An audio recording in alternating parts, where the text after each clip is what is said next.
And at this moment in hockey history, the Nashville Predators currently find themselves in fourth place in the Central Division after 58 games skated. Their record of 31-25 and 264 points has them in a wild card spot and has them 11 points behind an automatic qualifying spot, which would be third place in the Central Division. On the road, which is where the Nashville Predators will continue and wrap up their 5-game road trip, they have a record of 17-10-2.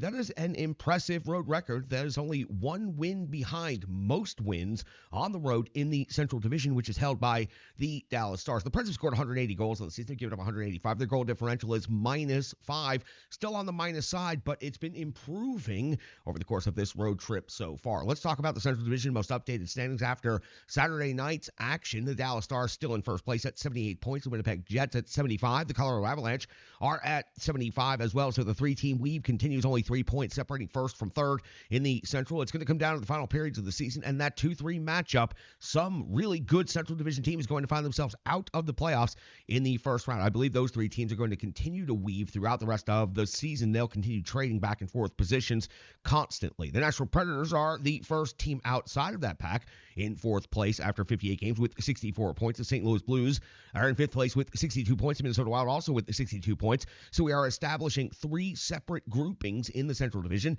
The three-team weave for what is ultimately going to be the Central Division title. The three teams competing for the wild card in the pack. The Preds currently holding one of those spots. And then the Arizona Coyotes and the Chicago Blackhawks appear to be out of it. The Arizona Coyotes were definitely in it for quite some time this season. Now, still only 50 points on the season. They have fallen 14 points behind the Nashville Predators, behind the wild card pace. The Arizona Coyotes could be quickly slipping out of this thing, and the Chicago Blackhawks are at 34 points, and they slipped out of it a long-ass time ago. In the wild card, let's update you right there, since I mentioned it like 3 times already. The LA Kings hold wild card 1, 68 points. The Nashville Predators hold wild card 2, 64 points. The St. Louis Blues, the first team on the outside, looking in at 62 points, and the Minnesota Wild also at 62 points. So you see the Central Division for about 2 weeks there. It was all Pacific Division teams that were right there buzzing at the cutoff line for the wild card. Now it's all Central Division teams. I think we have a good solid 6-7 team wild card pack that's also going to come down to the final periods of the season. When it comes to the Nashville Predators, now that we've updated you on the Central Division wild card, let's talk about where they go after this 5-game road trip. Well, they finally get to come back to Nashville. Actually, this road trip was very compact and economical as far as calendar time. A lot of miles, though, put in by this Predators team. Before they head back Tuesday, they'll face off against the Ottawa Senators on home ice. Watch out for that game after a long road trip.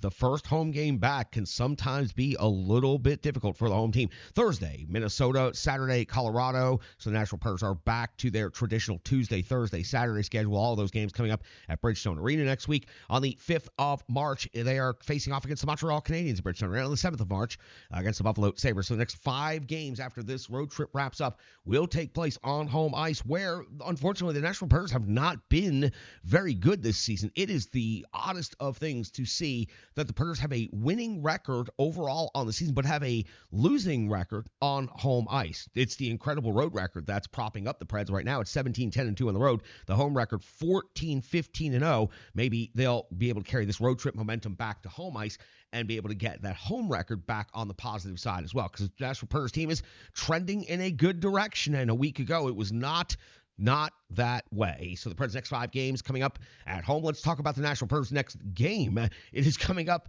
well, as a matter of fact, very soon.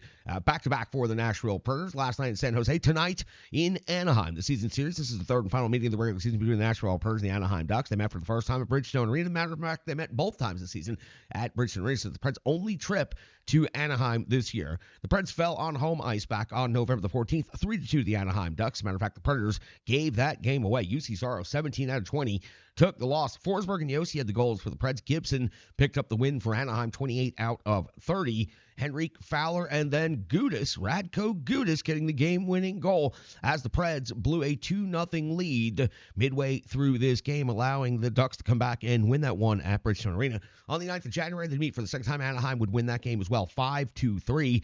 UC Saros again taking the loss, 28 out of 33. It was Gurianov, Tomasino, and Carrier with the goals for the Preds. That is, your regular traditional game in and game out score sheet right there. Gurianov, Tomasino, and Carrier. Dostal got the win for Anaheim, 39 out of 42. He was quite good in that game, and he'll get the opportunity in this upcoming game. We'll talk about that in a minute. Anaheim had 5 different goal scorers in that game. Now, the Ducks on the season, they were actually started off pretty decent. When the Preds met them for the first time this season, the Ducks had a pretty good record, but now that record has changed dramatically. 20, 34, and 3, 43 points on the season, has them 7th in the Pacific Division, just above the San Jose Sharks, who the Nashville Predators just finished playing. 8, 19, and 1 on home ice. That is a really lopsided record for the home rink. 149 on the goals for, 203 for the goals against, minus 54 on the goal differential. And in their most recent stretch of hockey, we go back to the 15th of February. It was a 5-1 win at the Ottawa Senators. On the 17th of February, 9-2 loss at Toronto. Then on the 19th, a 4-3 win at Buffalo. A 7-4 loss versus the Columbus Blue Jackets on home ice on the 21st of February. And most recently, which happened to have been last night, just like the Nashville Predators playing back-to-backs, first of back-to-backs. On the 24th, it was a 3-2 shootout loss at the LA Kings. So the Nashville Predators wrapped up their game in regulation. The Ducks had to go to a shootout in LA before traveling back home. Gibson tested 48 out of 50, took the loss in the shootout in this one. That means Dostal will get the start tonight for the Anaheim Ducks, and Lankinen will get the start for the Nashville Predators. But before we get to the goaltending matchup and the individual statistics, let's talk about the team breakdown and the team rankings for both of these teams. Very similar rankings for this Anaheim Ducks team as we saw with the San Jose Sharks in the last game in the goals for category. Anaheim's generating 2.6 goals per game. That's 29th overall in the National Hockey League. The Preds now have ticked up a little bit because of this road trip. 3.07 per game is 18th in the NHL. The Preds are giving up 3.19 per game. That's 21st. The Anaheim Ducks are giving up 3.54 goals per game. That is 30th, 2 spots from the bottom of the league. In shots category, shots on goal, 31.1. The Preds are 13th.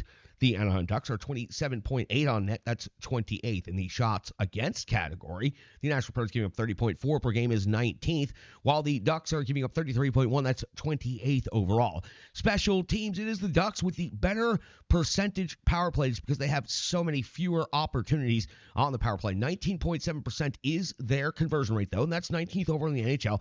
34 out of 173. Let's compare that just on the raw data side with the Nashville Predators. 38 out of 201. So the Nashville Predators converting at 18.9%, are 21st in the NHL, 2 spots behind Anaheim, but they have scored 4 more power play goals on the season. When it comes to penalty kill, they're pretty much even, but the Ducks have given up dramatic more power play goals against. The Ducks are a 26th rated penalty kill in the league, killing off 76%. They've given up 55 power play goals against. That's right, 55 power play goals against. That's 10 more than the Nashville Predators. 45 power play goals against. The Predators are rated 27th in the penalty kill in the NHL. 75.5% is their kill rate. Individual statistic top scorers were each individual team updated and coming into the Sunday game after Saturday night's game for both of these teams. Philip Forsberg adds to his columns in all 3.